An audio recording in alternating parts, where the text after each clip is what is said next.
WhatsApp everyone, welcome back to the channel. हम लोगों ने डिसोल्यूशन में मैंने आपको रियलाइजेशन के बेसिक्स कराए, WCR का ट्रीटमेंट बताया, डिसोल्यूशन एक्सपेंसेस का ट्रीटमेंट बताया या रियलाइजेशन एक्सपेंसेस का ट्रीटमेंट बताया। अब हम कॉम्प्रिहेंसिव क्वेश्चन करते हैं कि बड़े क्वेश्चन में कैसे आपको रियलाइजेशन अकाउंट बनाना है, कैसे आपको पार्टनर्स कैपिटल अकाउंट बनाना है और कैसे आपको बैंक अकाउंट बनाना है। मैं आपको तीनों चीजें समझाने वाला हूं।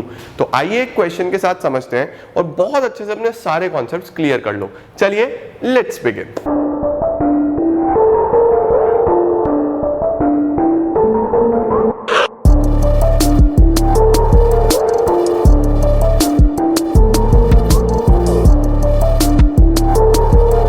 तो मेरे साथ साथ अकाउंट बनाएंगे, आ जाओ फटाफट से अकाउंट बनाना सीख लो। हम लोगों को 3 अकाउंट्स बनाने हैं, ठीक है। सबसे पहला कौन सा होता है, आप जानते हो इस अकाउंट को मैंने सबसे पहले बनवाया था, ये होता है रियलाइजेशन अकाउंट। दूसरा कौन सा बनाना है आपको, दूसरा बनाना है पार्टनर्स कैपिटल अकाउंट, ठीक है। अभी हमारे क्वेश्चन में कितने पार्टनर्स हैं, मैं अभी क्वेश्चन आपको दिखाऊंगा, 2 पार्टनर्स हैं, ए और बी, ठीक है। तो जो कैपिटल अकाउंट बनेगा वो हम यहीं पे बना लेते हैं। रियलाइजेशन को थोड़ा सा ऊपर कर देता हूँ, हाँ विजिबल है। पार्टनर्स कैपिटल हमें इसमें ज़्यादा बड़ा नहीं बनाना पड़ता क्योंकि ज़्यादा एडजस्टमेंट नहीं होते डिसोल्यूशन में पार्टनर्स कैपिटल में। ए बी पर्टिकुलर्स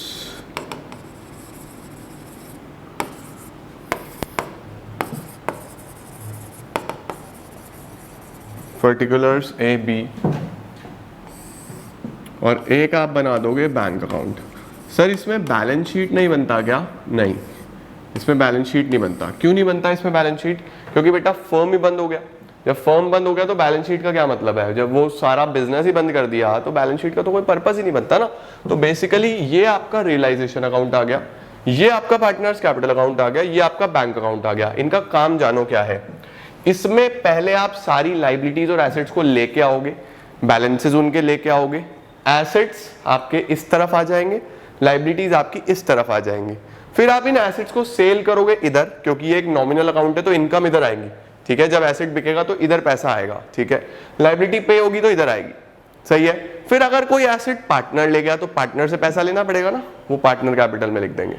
कोई लाइबिलिटी पार्टनर ने पे करी तो उसको पैसा देना पड़ेगा, इधर लिख देंगे। बैंक क्यों बनता है सर? बैंक बनता है पैसा आया पैसा गया तो बैंक का हिसाब किताब तो होगा ही होगा ना, ठीक है। देखो सीखो जरा करना, आ जाओ फटाफट से। हम चलते हैं अब क्वेश्चन की तरफ। क्वेश्चन कुछ ऐसा है, आसान से क्वेश्चन के साथ शुरुआत करेंगे सो दैट आपको एक एक चीज पॉइंट से क्लियर रहे। देखो ए और बी पार्टनर्स हैं जिनका रेशो 3:2 है। सबसे पहली बात, इस चैप्टर में कोई 2 या 3 रेशो नहीं होते, एक ही रेशो होता है बस, पूरे क्वेश्चन में वही चलेगा। Balance sheet on 31 March, balance sheet ऐसी है कुछ, क्रेडिटर है, कैपिटल है, बैंक का बैलेंस है, डेटर है, प्रोविजन, वेरी इंपॉर्टेंट, प्रोविजन याद रखना। प्रोविजन को आप एक नॉर्मल लाइबिलिटी की तरह ट्रीट करोगे और लाइबिलिटी साइड में ही उतारोगे, ठीक है। Stock, machinery, land and building, ठीक है। एडजस्टमेंट सब बाद में पढ़ेंगे, पहले हम इसका काम कर लेते हैं। चलो सबसे पहले आपको क्या करना है, ये बैलेंस शीट खाली करनी है, ठीक है। तो ये जो कैपिटल है ये कैपिटल अकाउंट में जाएगा, बैंक का बैलेंस बैंक अकाउंट में जाएगा, बाकी सब कुछ रियलाइजेशन में जाएगा। याद रखना, बैंक का बैलेंस बैंक अकाउंट में, कैपिटल कैपिटल अकाउंट में, बाकी सब रियलाइजेशन में। जितनी चीजें इधर हैं वो डेबिट साइड, जितनी चीजें इधर हैं वो क्रेडिट साइड, वेरी सिंपल, ठीक है। चलो credit capital 150-90, bank 7000, 150-90 by balance brought down 150-90 और बैंक में आपके पास कितना पैसा पड़ा है 7000, 7000 रुपए आपके पास बैंक में पड़े हुए, ठीक है। ये बैंक में पैसा पड़ा है, ये है आपका कैपिटल। अब आपको सारी लाइबिलिटीज और एसेट्स लिखने हैं, ठीक है। अब देखो हमारे पास लाइबिलिटी में क्रेडिटर थे 20,000 रुपीज के, क्रेडिटर कितने के थे हमारे पास 20,000 रुपीज के, तो हम यहां पे लिख देंगे बाय क्रेडिटर 20,000। सर क्रेडिटर इधर क्यों आया बेटा? लाइबिलिटी इस साइड लिखी होती है ना बैलेंस शीट में, तो हमेशा इधर, और वैसे भी लाइबिलिटी का बैलेंस क्रेडिट में ही आता है, ओके। क्रेडिटर थे, कैपिटल थे, अब एसेट्स कौन कौन से हैं? एसेट्स हैं हमारे पास, देखो जरा, ये क्रेडिटर उधर पहुंच गया, कैपिटल पहुंच गया, बाकी कुछ नहीं है। अब एसेट्स देखो, बैंक वाला बैंक में पहुंच गया, डेटर, स्टॉक, मशीनरी और लैंड, डेटर स्टॉक मशीनरी और लैंड, डेटर स्टॉक मशीनरी और land to debtor to stock to machinery to land. देखो मैं कुछ भी अभी तक नया नहीं कर रहा हूं, सिर्फ बैलेंस शीट से इधर ब्रॉट डाउन कर रहा हूं, ठीक है। प्रोविजन को इधर याद रखना, ये स्पेशल पॉइंट है, प्रोविजन आपका इधर ही आना चाहिए। इनकी अमाउंट कितनी कितनी है सर? डेटर है 40,000, प्रोविजन 1800। डेटर 40,000 है, प्रोविजन 1800 है। Debtor 40,000, provision 1800। स्टॉक 54,800, 54,800, 40,000 एक 20, 54,800, 40,000 एक 20। देख लो एक बार, कैश आ गया, डेटर मैंने 40,000 लिखा है एसेट्स में, प्रोविजन लाइबिलिटी में लिखा 1800, इसका कोई काम नहीं है, ठीक है। स्टॉक 54,800 आ गया बेटा, मशीनरी 40,000 आ गया, लैंड बिल्डिंग 120 आ गया। पूरा बैलेंस शीट हमने खाली करना है, एक एक चीज खाली करनी है। बैलेंस शीट खाली कर दिया, अब एडजस्टमेंट्स पे चलेंगे। देखो एडजस्टमेंट में क्या लिखा हुआ है, एक बार एडजस्टमेंट्स पढ़ लो सारी। Partner decided to dissolve, firm बंद हो रही है और एसेट्स रियलाइज्ड, रियलाइज्ड का मतलब होता है बेटा एसेट्स बिक गए, ठीक है। एसेट्स बिके तो स्टॉक 45 में, मशीनरी 20% लेस में। मशीनरी 20% लेस का मतलब जितने की भी है उससे 20% कम, ठीक है। डेटर 35 में, land building 30,000 more than the book value, land and building 30,000 ज्यादा में, मशीनरी कम में और ये ज्यादा में। Creditor agreed to accept 5% less, creditor 5% कम में। एक्सपेंसेस आए हैं 1200 रुपए के, एक्सपेंसेस कितने के आए हैं? 1200 रुपीज के। बस हम लोगों को जर्नल एंट्री करनी है और अकाउंट बनाने। पहले अकाउंट बनाना सीख लो, फिर जर्नल एंट्री सिखाऊंगा आपको अलग से। चलो शुरू करते हैं। Stock 45, machinery 20% less. अब ये एसेट्स बिक रहे हैं तो इधर लिखूंगा बाय बैंक, पेन का कलर बदल देता हूं ताकि आपको याद रहे कि अब दूसरा स्टेप शुरू हो गया। बाय बैंक, स्टॉक बिका था मेरा 45,000 में। स्टॉक कितने का बिक रहा है हमारा? 45,000। Stock 45, machinery 20% less, debtor 35,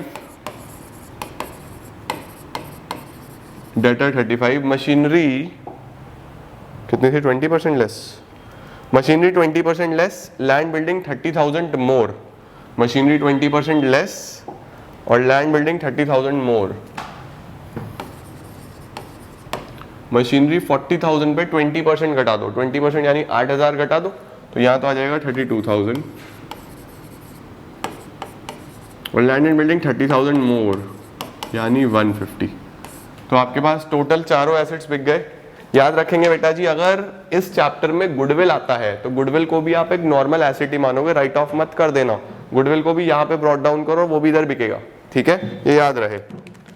45,000, 35,000, 32,000, 150,000, 2,62,000 rupees के सारे एसेट्स बिके हैं।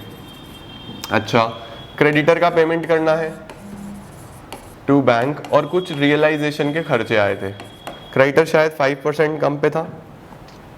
Creditor agreed to accept 5% less, expenses 1200 के आए, 5% लेस तो 20,000 का 5% विल बी 1,000, तो 19,000 रुपीज में ये गए, हमारे क्रेडिटर का पेमेंट कर दिया हमने। बस सिंपल सा काम था। इस प्रकार देखो ये मेरे एसेट्स बिक गए, ये मेरी लायबिलिटी पे हो गई। प्रोविजन किसी बाहर वाले को देना नहीं तो आप सिर्फ इग्नोर करोगे इसको, आपको कुछ नहीं करना। अगर यहाँ पे ये बैंक लोन होता जिसके बारे में क्वेश्चन कुछ ना बोल रहा होता तो आपको बैंक लोन यहाँ पे पे करना था। अगर क्वेश्चन किसी लायबिलिटी के बारे में साइलेंट है तो आप उसकी बुक वैल्यू पे ही उसे पे करके आओगे। और अगर क्वेश्चन किसी एसेट के लिए साइलेंट है, जैसे फॉर एग्जांपल लैंड के लिए कुछ ना बोलता, तो उसकी वैल्यू हम 0 मानते हैं। ये याद रखना, छोटे छोटे पॉइंट्स। मैंने आपको 3 पॉइंट्स इंपॉर्टेंट बताए हैं, चाहे हिंदी में लिख लो अपने पास। गुडविल एक नॉर्मल एसेट की तरह इधर उतरेगा और फिर इधर से बिकेगा। कोई लायबिलिटी के बारे में क्वेश्चन साइलेंट है तो वो लायबिलिटी आपको पे करके आनी है उसकी उसी वैल्यू पे। कोई एसेट के लिए क्वेश्चन साइलेंट है तो उसको इग्नोर कर देंगे, 0 मान लेंगे, ठीक है। अब क्या करना है, बहुत सिंपल सी चीज है, आपको देखना है कि प्रॉफिट आ रहा है या लॉस आ रहा है। सर कैसे पता चलेगा? अगर इधर बैलेंस आया तो प्रॉफिट, इधर आया तो लॉस, तो यहीं पे बैलेंस आएगा। प्रॉफिट ट्रांसफर टू ए का कैपिटल और बी का कैपिटल कितना आएगा जी? 262 प्लस 20 282 283 800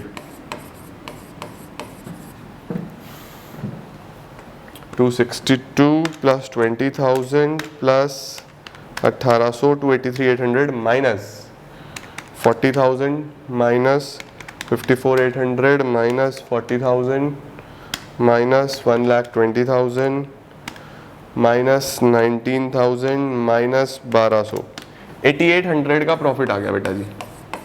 3:2 में बढ़ जाएगा। 8800 इंटू 3/5 5280 और 3520। एक ही रेशियो है क्वेश्चन में 3:2, उसी में बटेगा। ठीक है, ये पहला स्टेप होता है, आपने रियलाइजेशन बना लिया। ठीक है, अब रियलाइजेशन बनाने के बाद एडजस्टमेंट्स तो हमेशा से दो जगह जाती आई हैं, तो एडजस्टमेंट को दो जगह कैसे भेजना है सर? देखो, ये पैसा आया है आपके पास, रियलाइजेशन तो क्रेडिट हुआ ही हुआ है, साथ में बैंक में भी तो जाएगा, तो बैंक के डेबिट में लिखूंगा टू रियलाइजेशन 2,62,000। ये पैसा आ गया आपके पास, ये पैसा आपके पास से गया है बैंक में से, तो दो बार बाय रियलाइजेशन पूरा लिख के आना प्लीज, अकाउंट और बाय रियलाइजेशन अकाउंट। एक बार 19,000 और एक बार 1200। ठीक है, 19,000 और 1200 ये पे करा मैंने। अब सर ये दोनों भी हमने कर दिए, ये भी कर दिया, बस ये प्रॉफिट बचा। सर प्रॉफिट नहीं बैंक में जाएगा, नहीं बेटा, प्रॉफिट पहले पार्टनर को मिलेगा, प्रॉफिट तो पार्टनर का है ना, तो ए और बी प्रॉफिट है तो इधर आएगा बाय रियलाइजेशन। ए का 5280 और बी का 3520। इसको आप इधर ले आओ, पे कर दो टू बैंक, क्योंकि फर्म बंद हो रहा है ना, तो कैपिटल में से पैसा निकाल के पेमेंट कर देना बस। 150 और 5280 155,280 ए निकाल के ले जाएगा बिजनेस में से, और बी लेके जाएगा 93,520। तो ये दोनों लेके जाएंगे तो बैंक बैलेंस कम होगा।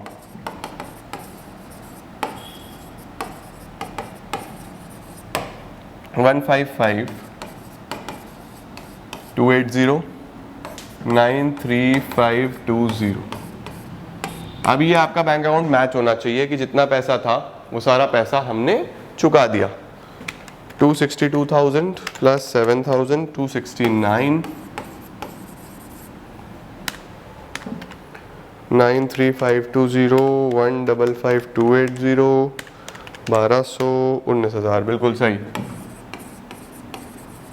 लो सर, इस प्रकार से आप क्वेश्चन करते हो पूरा का पूरा डिसोल्यूशन का।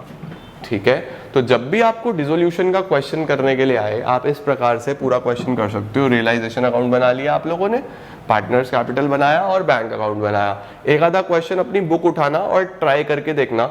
मैं आपको अगली क्लास में कराऊंगा बोर्ड्स में आए हुए जो इसके क्वेश्चंस आए हुए हैं, जो बड़े क्वेश्चंस आए हुए हैं वो कवर कर लेंगे और आपका चैप्टर खत्म हो जाएगा, क्योंकि कोई कॉन्सेप्ट नहीं है, सिर्फ प्रैक्टिस है। ठीक है जी, तो ये हो गया। इसके साथ साथ एनपीओ चल रहा है, एनपीओ के क्वेश्चंस कराता हूं मैं आप लोगों को, प्लस इंडियन इको का वन शॉट मैंने ऑलमोस्ट बना दिया है, बस एडिट पे है। चारों चैप्टर एक ही पार्ट में आ रहे हैं आपके पास, इंडियन इको का सिलेबस खत्म। Thank you so much everyone, this is it for today. Hopefully आपको समझ में आया होगा और अब आप ऐसे क्वेश्चंस ट्राई कर सकते हो। जल्दी से करो, मिलते हैं फिर नई वीडियोस के साथ। Thank you.